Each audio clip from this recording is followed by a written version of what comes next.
Le premier prix donc a été attribué à Marion Decombe pour la représentation de la Chine dans la littérature française.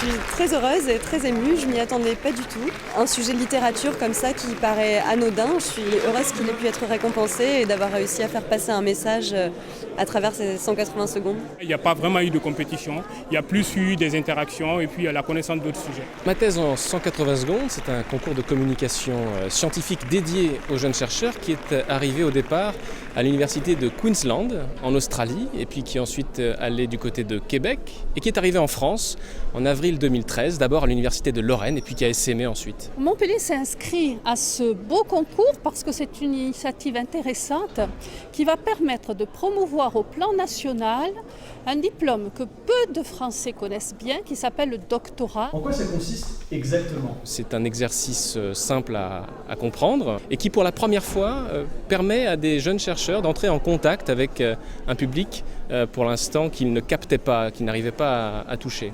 J'étais marchand, explorateur, missionnaire. Je pensais qu'en Asie, les hommes étaient tous des barbares. Mais lui, non. Il avait une civilisation multimillénaire.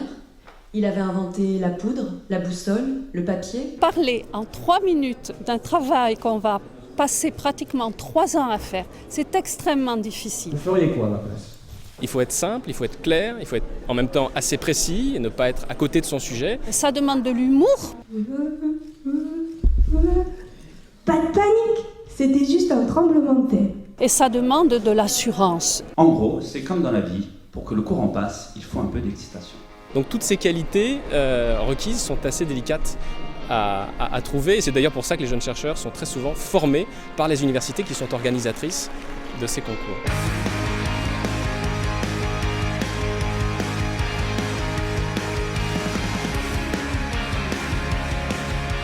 Le doctorant arrive sur la scène, va présenter son sujet de thèse et sa discipline. Et dès qu'il est prêt, il nous fait un signe et on lance le chrono et il démarre sa présentation de 3 minutes.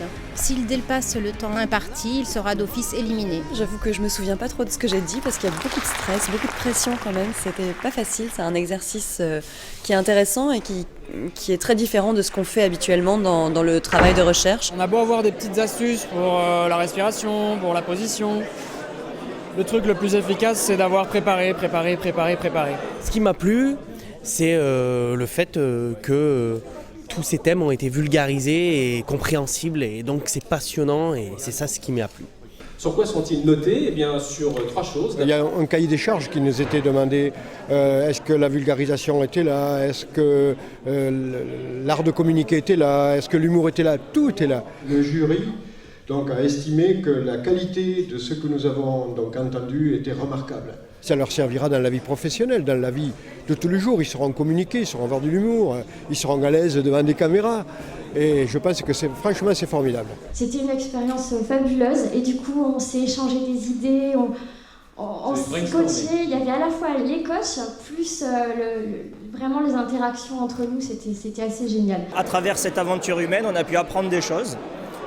Des techniques de base de la communication, la vulgarisation et tout ça, c'était que de l'expérience en plus et un enrichissement pour la future carrière professionnelle. Aujourd'hui, il y avait beaucoup de doctorants qui étaient présents, je pense trop peu d'entreprises qui venaient assister à ces présentations. C'est dommage parce qu'elles auraient été convaincues, il y aurait eu des offres d'emploi qui auraient été sur la table là. Chaque finale régionale est l'occasion pour des jeunes chercheurs de gagner des prix et puis il y a le 10 juin à Lyon, la finale nationale. Et le ou la lauréate qui remportera le prix à Lyon pourra aller à Montréal pour la finale internationale qui se déroulera en septembre de cette année. En tout cas, je le conseille à tout le monde. Il faut y aller et s'amuser. C'est le conseil que je donnerai. Est-ce que tu peux nous refaire le waouh du début ? Je vais... D'accord. Pas mal. Bravo !